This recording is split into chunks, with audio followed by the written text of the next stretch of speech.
Hello everyone, আমি দেবযানী। আমার নতুন আরেকটি ব্লগে তোমাদের সবাইকে জানাই অনেক ওয়েলকাম।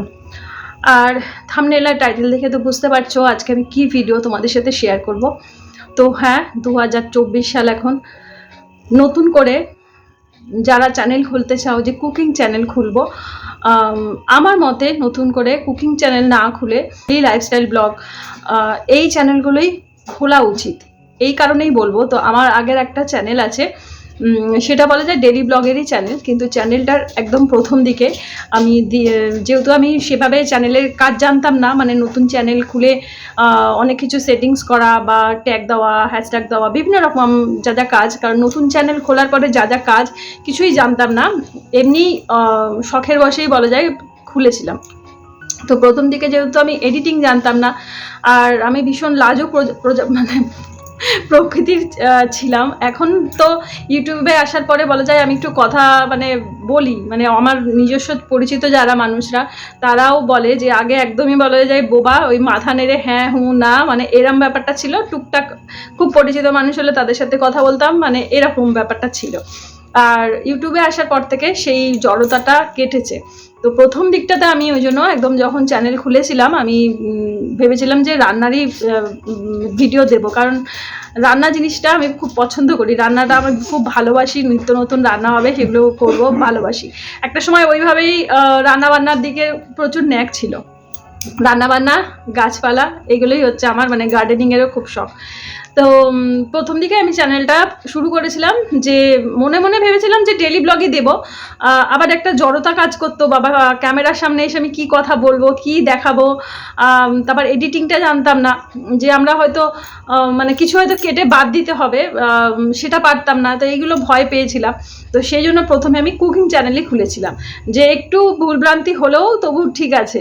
কিন্তু আমি যেটা বলছি 2024-এ দাঁড়িয়ে যে নতুন করে কেউ যদি কুকিং চ্যানেল খুলতে চাও, আমার মতে না খোলাই ভালো।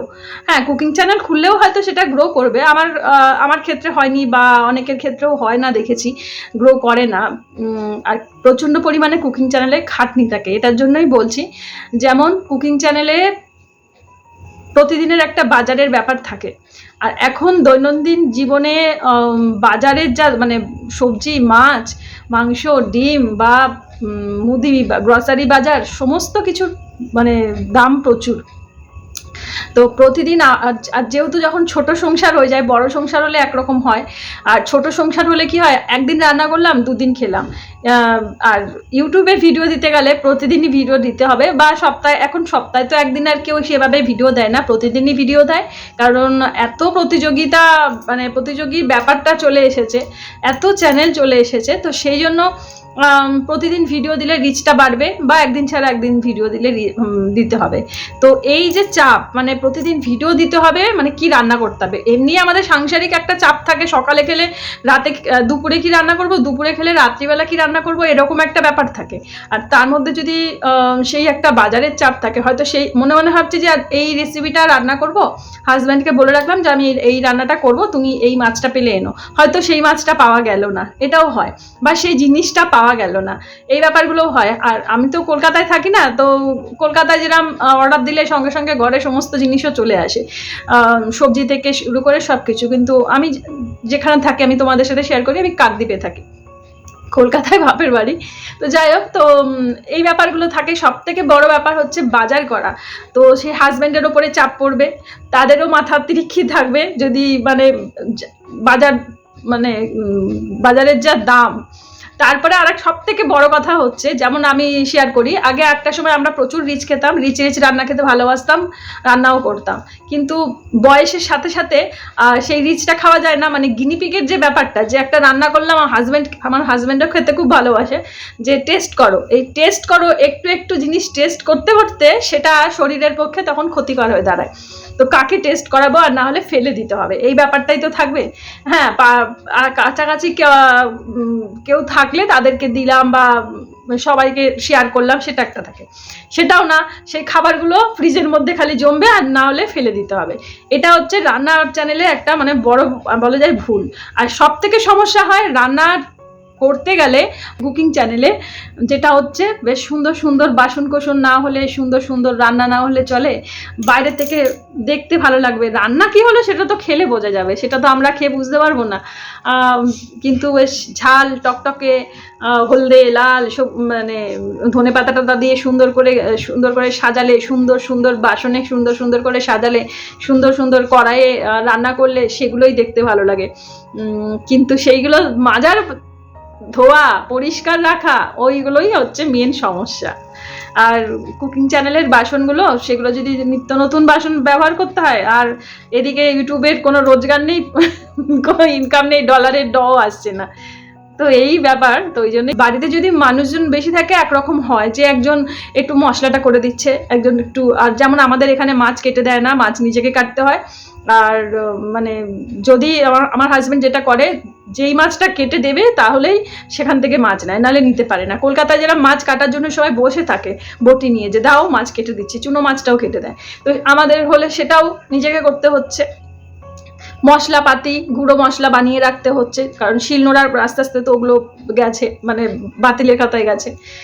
তারপরে গ্যাসেরও একটা দাম, বাজার ওরও একটা দাম আছে, খরচা আছে, সেইখানে থেকে এতগুলো জিনিস তো রয়েছে, প্লাস রান্না করার পরে সেই রান্নাঘরটা গোছানো, ওইখানেই সমস্ত ক্লান্তিটা চলে যায়। তারপরেও যে ঠান্ডা মাথায় বসে ভিডিও এডিট করা, সেটা করতে গেলে অনেকটা রাতের দিকে, মানে সেটা না প্রচুর, মানে একটা মানে মেয়ে হয়ে সেইটা যখন করি, মানে বাড়িতে যদি অন্যান্য লোকজন থাকে একরকম হয়, যে ঠিক আছে যাও একটা রান্না টান্না করলাম, অন্যান্য জিনিসগুলো যেগুলো অগোছালো আছে কেউ বাড়ির অন্য কেউ পরিষ্কার করে দেবে, সেটাও না, সমস্ত চাপ গিয়ে একসাথে পড়বে, সেটা তো গেল। তারপরে হচ্ছে রাত জেগে এডিট করা, তারপরে ভিডিওটা আপলোড করা, তারপরে যখন ভিডিওটা আপলোড হয়ে গেল ফল হচ্ছে 0, ভিউজ নেই। এই হচ্ছে মেন সমস্যা। ভিউজ যখন হচ্ছে না চ্যানেলে, তবুও যখনই আমরা ইউটিউবে আসি, আমরা জানি ইউটিউবটা করতে গেলে প্রচুর পরিমাণে ধৈর্য দরকার, ধৈর্য না হলে ইউটিউব করা যাবে না। তো যখনই দেখবো যে আমাদের ভিউজটা বাড়ছে না, চ্যানেলটা ডাউন হয়ে যাচ্ছে, রিচ ডাউন হয়ে যাচ্ছে, আজকে আর পারছি না, শরীরে টানছে না, মানে ভিডিও করব, আর তাও ভিডিও করতে হবে, সেই কোয়ালিটিটাও সেটা ভালো হচ্ছে না, এই ব্যাপারটাও হয়। আর সব থেকে বড় ব্যাপার হচ্ছে ভিডিও কয়েকটা যে ধরো কোথাও বেড়াতে যাবে, যেমন আমি এখানে থাকি, আমি কলকাতায় গেলাম, একটা সপ্তাহের ব্যাপার, তখন তো মনে হবে না যে রান্না বান্না, তাহলে একটা সপ্তাহের ভিডিও বানিয়ে রাখি, একসাথে যদি 7 দিনের 8 দিনের ভিডিও বানাই, তো সেগুলো তো রান্না করতে হবে, সেগুলো কে খাবে, সেগুলোও নষ্ট হবে। আর কোথাও কারোর বাড়িতে গিয়ে সেখানে গিয়ে রান্নার ভিডিও বানানো, সেটাও একটা মানে বাজে ব্যাপার। হ্যাঁ, একদম নিজে হয়তো গেলাম মায়ের বাড়ি, বোনের বাড়ি, ওখানে গিয়ে হয়তো ঠিক আছে ছোটোখাটো হলেও টুকটাক ভিডিও, রান্নার কুকিংয়ের হয়তো ভিডিও দিলাম না, ভিডিও দিলে তো ভিডিও চ্যানেলের রিচটাও তো ডাউন হয়ে যাবে, তাই না? আর ইউটিউবে ভিডিও না দিলে মনটা যেন কিরম খুঁতখুত করে, মানে আজকে ভিডিও দিতে পারলাম না, এরকম ব্যাপারগুলোও আসে। ওই জন্য রান্নার চ্যানেলে প্রচণ্ড পরিমাণে চাপ, বিশেষ করে রান্নার পরে যখন ওই যে সব কিছু গোছগাছ টিপটপ করা, তারপরে যখন অত কিছু করেও যখন শরীরটা মানে একদম কি বলবো ক্লান্ত হয়ে যায়, তারপরেও মাথায় চাপ থাকে রাত্রিবেলা আমাদের ভিডিওটা সুন্দর করে এডিট করে ভয়েস দিতে হবে। কুকিংয়ের ভিডিও কিন্তু বিশাল বড় হয় না, ছোটোর মধ্যেই ভিডিওটা হয়, 10 মিনিট তো খুব বেশি হলে 10 মিনিট, তার থেকেও ছোট হয়, 4 থেকে 5 মিনিটের ভিডিও হয়। কিন্তু এতগুলো চাপ নিয়ে কাজগুলো করে লাস্টে নিট ফল 0। আর ধরো বলছি তোমাদের সাথে শেয়ার করছি, ধরো কেউ হয়তো চিকেনের রেসিপি মানে সার্চ করলো, যে চিকেন তন্দুরি চিকেন বা সার্চ করলো ইউটিউবে, তখন কি হবে, যারা বড় বড় ইউটিউবার যারা আগে চ্যানেলে দিয়ে রেখেছে ভিডিওতে, সেগুলো আসবে সাজেস্টে, তো আমাদের ভিডিও তো আসবেই না। মানে এইবার আমি তোমাদেরকে ডিমোটিভেট করতে চাইছি না, তো যারা কুকিং চ্যানেল খুলতে চাও খুলতে পারো, হয়তো আমার কপাল পোড়া, আমার হয়নি, হয়তো তোমাদের লাকটা ভালো, হয়তো সেটা হতে পারে।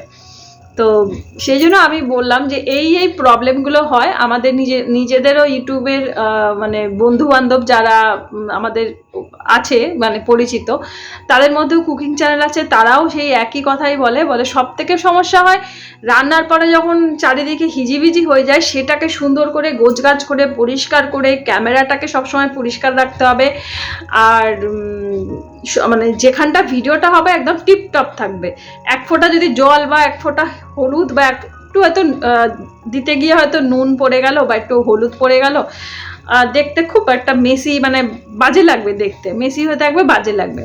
তো সেইখানে যখন আমরা ডেলি ব্লগে আসি সেটা কিন্তু হয় না। ডেলি ব্লগে আমরা বলে দেবো কি, এই দেখো না পড়ে গেল দিতে গিয়ে, মানে এইভাবে আমরা কিন্তু ব্যাপারটা কিন্তু মেকআপ করে নিই। আর যেটা হয়, আমরা হয়তো রান্না করছি, রান্না করতে করতে বারে বারে কি আর আমরা কড়াই মাজি, রান্না করতে করতে হয়তো প্রথমে কিছু ভাজাভুজি করলাম, হালকা কড়াইটা হয়তো পুড়ে গেল, তো তারপরে কি সঙ্গে সঙ্গে কি আবার ওটাকে আমরা ঘষা মাজা করি? সেটা করি না। ওই কড়াইটা একটু হয়তো জল দিয়ে ধুয়ে নিয়ে তারপরে আবার সেকেন্ড হয়তো রান্নাটা করলাম। আর কুকিং চ্যানেলে মানে যদি কুকিং ভিডিও করতে হয় আলাদা করে, তাহলে টিপটপ একদম বাসন কোসন লাগবে, তাই না? কারণ মনে হবে ইস, এই পোড়া কড়াইটার মধ্যে রান্না করছে, দেখেই মানে তৃপ্তি আসবে না। তো এই সমস্যার সম্মুখীন হতে হয় কুকিং চ্যানেল থেকে। বড় ব্যাপার, যখন আমরা চ্যানেলটা খুলি খুব আগ্রহের সাথে খুলি, আর তারপরে যখন ওই যে ভিউজটা হয় তখন, বা সাবস্ক্রাইবারটা বাড়ছে না, তখন আমরা নিজেরাই মানে মনের দিক থেকে মানে ভেঙে পড়ি। আর না রান্নার আগ্রহ হয়, আর না ভিডিও বানানোর আগ্রহ হয়, এই ব্যাপারগুলো আসে। আর সব থেকে বড় কথা তোমাদের সাথে শেয়ার করি, যারা নতুন একদম ভাবছো যে চ্যানেল খুলবো, কুকিং হোক বা ডেলি ব্লগ হোক, সবাইকে বলছি চ্যানেল খুলতে ইচ্ছা হচ্ছে খোলো, কিন্তু ভিডিও কাউকে শেয়ার করবে না। হোয়াটসঅ্যাপ, ফেসবুক, ইনস্টা, কোথাও কোনো আত্মীয় স্বজনের সাথে শেয়ার করবে না। আত্মীয় স্বজনের সাথে শেয়ার করলে মানে প্রচুর প্রবলেম। মানে তোমাদেরকে একটু বলি, কোনো কিছু শান্তিতে মানে মনের কথাও একটা ভিডিওতে বলতে পারবে না, ঠিক আছে? বা রান্না বান্না করলে মানুষের তো ভালো মন্দ, শরীরের ভালো মন্দ তো হয়, হয়তো কুকিং চ্যানেলে যেটা রান্না হবে লাল টুকটুকে দেখতে হবে, নাহলে ঠিক ভালো লাগবে না। তো তার মানে একটু তেল পড়বে, তার মানে হয়তো একটু কাশ্মীরি মির্চ, আমরা তো কাশ্মীরি মির্চ খাই, তাতে তো লাল টকটকে হয়তো ঝোলটা হলো। হয়তো ধরো রান্নাটা এক সপ্তাহ আগে বানানো, ঠিক আছে, সেই এক সপ্তাহ আগের রান্নাটা আজকে হয়তো মানে পোস্ট করলাম, ঠিক আছে। এবারে এক সপ্তাহ আগে তার মানে খাওয়া দাওয়া হয়ে গিয়ে হজমও হয়ে গেছে, ঠিক আছে, সেই ভিডিওটা আজকে পোস্ট হলো, হয়তো কোনো কারণে পেটের গন্ডগোল হলো হাজব্যান্ড ওয়াইফের, তখন কি বলবে, ওই তো কি রিচ রিচ খাবার খায় ওরা, ওর জন্য এটা হয়েছে। এরকমও সমস্যা কিন্তু হয়, তো আমার ক্ষেত্রেও আছে। তো দেখেছি, মানে ডেলি ব্লগেও দেখেছি, সেই ভিডিওটা হয়তো অনেক 3-4 দিন আগের একটা ভিডিও, সেটা হয়তো আজকে গিয়ে পোস্ট হলো, হয়তো আগামী পরশু দিন হয়তো আমার শরীরটা খারাপ হলো, বলবো হয়তো ওই জিনিসটাকে হয়েছে। তো এরকম কুকিং চ্যানেলে মানে বিভিন্ন রকম সমস্যা আছে, যারা বোঝার তারা ঠিক বোঝে যে না এটা আগের রান্না বা কিছু এরকম ব্যাপারগুলো থাকে। আর ওই পরিচিত মানুষদের সাথে প্রথমেই ওই হোয়াটসঅ্যাপ, ফেসবুক, ইনস্টাতে মাধ্যমে শেয়ার করা একদমই উচিত না, কারণ তাহলে চ্যানেলটা কিন্তু ডাউন হয়ে যাবে। তার মানে কুকিং চ্যানেল 2024-এ মানে না খোলাই ভালো। মানে প্রচণ্ড পরিমাণে চাপ, প্রচণ্ড খরচ, তার সাথে কাজকর্মেরও একটা কষ্ট, তারপর সুন্দর সুন্দর বাসন কোসন চাই টিপটপ। এক ফোঁটা হয়তো ওই যে বললাম, হয়তো রান্না করতে করতে একটু কিছু ছিটিয়ে পড়লো, সেটা আবার সাথে সাথে মোছো। প্রচুর প্রচুর চাপ কুকিং চ্যানেলে। আর নিটফল লাস্টে গিয়ে যখন জিরো হয় ভীষণই খারাপ লাগে, আর নিজেই তখন ডিপ্রেশনে ভুগি যে এত কষ্ট করেও কিছু হচ্ছে না কেন আমার চ্যানেলে, এই ব্যাপারটাও হয়। আর নিজেরা হয় ভালো ভালো করে ভিডিও বানাও, আইডিগুলো অনেক পুরনো হয়ে যায়, মানে চ্যানেলগুলো যদি বেশি পুরনো হয়ে যায়, যদি দেখো রিচ একদমই বাড়ছে না, নতুন চ্যানেল খুলে ঝটপট করে ওইখানেই কাজ করো। কুকিং চ্যানেল যদি কেউ বানাও তাদের জন্য বেস্ট অফ লাক, কারণ তাদের চ্যানেল, তোমাদের চ্যানেল যেন গ্রো করে।